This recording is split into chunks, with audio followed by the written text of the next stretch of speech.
Hello everyone, it's Shannon here. Thank you so much for joining me today. In this video, I'm going to share with you a couple ways to add some sparkle using embossing powder. Embossing powder is a great way to add that glittery shine. It's mess-free and very easy to use. For today's card, I'll be using this brand new stamp set from Waffle Flower Crafts. It's called Flower Girl. It's a really sweet little set. This just came out in Waffle Flower's September release. I'm going to stamp her here on some white cardstock in Memento Tuxedo Black. I'm using this black ink today because I'm actually going to do some Copic coloring on these images as well, and Memento Tuxedo Black is a Copic marker friendly ink. So I just finished stamping the first layer of the girl and her wings and her flower kind of headpiece. Now I'm going to stamp the second layer, and that includes these flowers at the bottom of her skirt, the little top of her dress, and then the flowers for the headpiece, and eventually I will stamp the second layer to the wings. But right now I'm going to focus on these portions, the flowers and the top part of her dress, because I'm going to use some colored ink for these. I'm going to use a couple Memento inks here, starting with Cantaloupe, and I'm just going to ink up all the flowers and the top of her dress with this Cantaloupe color. It's a really pretty color. Then I will move on to Angel Pink, and I'm going to partially ink up the flowers and her top here. So I'm holding the ink pad at a slight angle, so I just get the very bottom of the flowers. Now this is a very light pink, so you probably didn't really notice much change there after I stamped it. So I'm actually stamping it 3 times in total. I just finished the second, now I'm on my third. That way it gets a little bit darker, and you can see I'm starting to create a nice soft gradation on her dress and her flowers. So really pretty. Now moving on to a slightly darker color. This is actually a pigment ink. This ink is called Rocket Red Gold. It's part of the Tsukineko Brilliance collection, so it's kind of a sparkly, shimmery look to it. And I'm just going to again partially ink up the bottom portion of those flowers, her dress, and the headpiece flowers. And you can see that it has a nice gradation on her dress now. Now I'm going to move on to coloring, but before I do that, I just want to point out that I am not removing those stamps. I'm leaving them exactly where they are in my MISTI, and I'm actually going to use them again later. So now I'm going to move on to Copic coloring. I have my Copics on screen so you can follow along.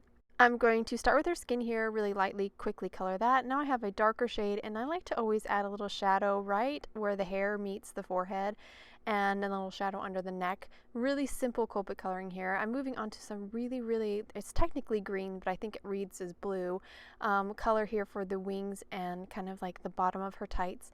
And now I'm going to create a really pretty gradation with some pinks here on her skirt. This whole card is going to have lots of gradations. Obviously we have the gradation that we just created for the flowers and her little top to her dress, but now we're going to create one here on her dress, and we'll actually have a gradation in the background as well. So I started my light pink, and I'm doing the lightest color near the flowers, and it's going to get darker up to her waist. I have 4 colors here picked out. I had to go a little slow at the very beginning with my lightest color because I had to kind of color around the flowers. I didn't want to get any of that pink on the yellow flowers. I wanted to keep them pretty much yellow. And then once I've gone through all my 4 colors, I kind of worked my way back through them again, and I just finished with my lightest color there. Now I'm moving on to her hair. I have 3 browns picked out for her hair, and I've colored the whole thing pretty much with the lightest color, and then a little bit of my medium, and then my darker. And once I've gone through the first passing of those 3 shades, then I go through them again, just kind of fine-tuning the gradation. So really simple, easy Copic coloring here. Now I am positioning that solid stamp for her wings here, and now I'm ready to add some sparkle. So I want to make sure everything is really dry. All my ink from my previously stamping and the alcohol that marker inks that I use, I want to make sure those are dry. So I heated it up with my heat gun real quick. Then I put down some anti-static powder, and now I'm going to ink up all these stamps here with VersaMark ink. Just ink them up and then stamp them right down. And everything's going to be in the exact same position because they were all lined up before. I didn't move them at all. Now I'm going to use this gorgeous MBoss Iridescent Embossing Powder, pour it over my VersaMark inked up areas, and then I'll just heat set this. And this is actually a transparent kind of embossing powder. It just adds a beautiful sparkly shimmer, basically like glitter, but it's so easy to do. It's really mess free. I really enjoy working with this. It's such the perfect amount of sparkle to add to a card without overpowering it. So I went ahead and die cut the girl, her headpiece, and the wings. I also wanted to point out there that I did add a little bit of color before I ran it through my die cutting machine. I colored a little bit the leaves on the headpiece with a little bit pink, the same pinks that I used to color her dress. They're very tiny, so I just used a little bit. Now I cut an A2 panel with the Cloudscape Panel Die, and I'm now going to snip off this little dividing section of the ground and the sky with my scissors, save that frame for later, and now I have these 4 pieces of clouds here, and I'm going to do a little ink blending on these clouds. I have Waffle Flower's new Fish and Pond ink here, and I'm just going to use my mini ink blending tool and just blend the very top portion of this cloud section with this. And I'm going to repeat this process for all of my 4 sections of cloud. This die did cut out a ground section, which I tossed, and also the very top cloud section, I tossed that as well. So I just have these 4 remaining cloud sections and that frame that I put to the side. So I want to actually overlap these cloud sections a little bit. So before I do that, I'm going to actually do adding some more sparkle here. So I have my VersaMark stamp pad here, and I'm going to just completely cover one of the sections of clouds with the VersaMark ink, and now I'm going to pour on some more of that iridescent embossing powder. So again, adding some more sparkle. This is basically like turning my die cuts into like glitter paper. And the nice thing is I was able to add some color first, and then I was able to kind of glitterify it. After I've got this one section heat set, I'm going to grab another section of my clouds, again cover it with VersaMark ink, then pour on the MBoss Iridescent embossing powder, and then heat set as well. So now I have 2 sections out of my 4 clouds that are super glittery and sparkly and really, really pretty. So now I'm going to glue. Now remember I said I wanted to overlap a little bit, so I'm now going to add a little bit of glue to the very, very top portion of this cloud section here. This is the glittery cloud section, and I want it to overlap this plain cloud section here. So I just overlap the 2. I'm just overlapping them so they have a little bit more depth and dimension. You can see they're just so barely overlapped, like probably just 1/8 of an inch of overlap. Now I'm going to repeat the same process for these 2 sections of clouds. I'm going to have 2 sections of clouds at the top of my card and 2 sections of clouds at the bottom. So this is just going to be a nice balance to my card. So I just repeated that, gluing them a little bit overlapped.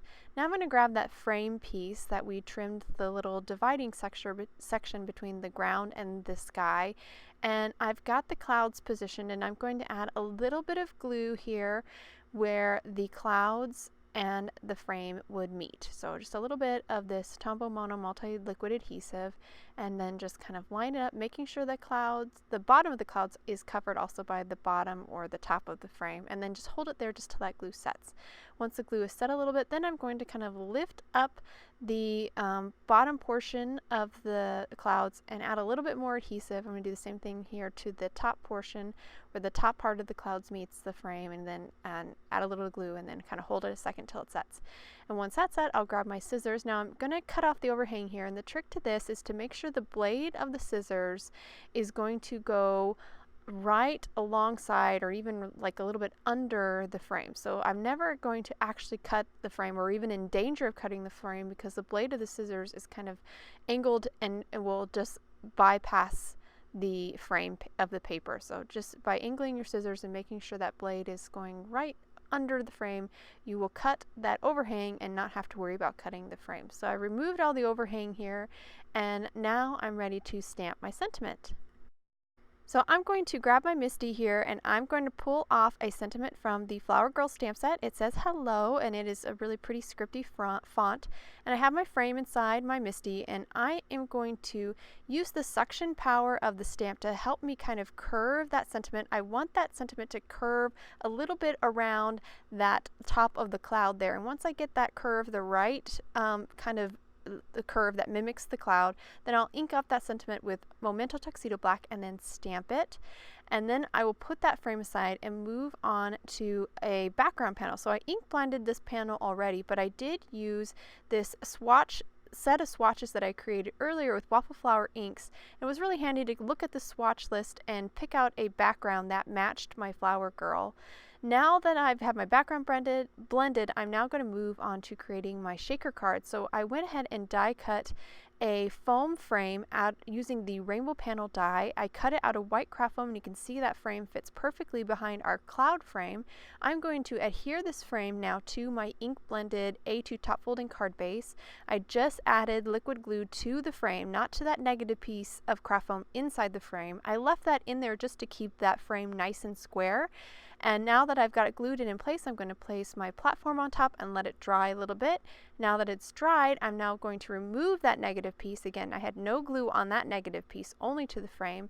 And that now my well is now created, and I can now fill it with my shaker contents. I do like to take my anti-static pouch and kind of go around the edges just to kind of take away the stick of any of that liquid glue that may have oozed out. And I filled my shaker card with some beautiful clear sequins, and now I've placed some more liquid glue to the frame of the craft foam, and now I'm adhering an A2 sheet of acetate right onto that glue that's on the craft foam frame now, just kind of sandwich in all those beautiful sparkly bits. And now I'm going to add glue to my foam frame, my cloud frame, and just pop that right on top of the acetate. And if you're wondering why my white cardstock has lines on the back of it, I'm just using some misprinted calendar or planner sheets that Waffle Flower makes that would have otherwise been thrown away. I'm just reusing them for my cards because they're just really great heavyweight cardstock.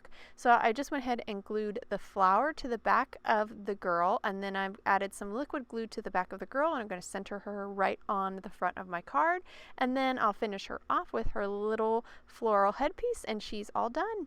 And I'll hold the card up to the camera so you can get a good look at this sweet card. I love this new image by Waffle Flower. I love this sweet little flower girl. She's so cute, and I couldn't resist combining her with lots of sparkle.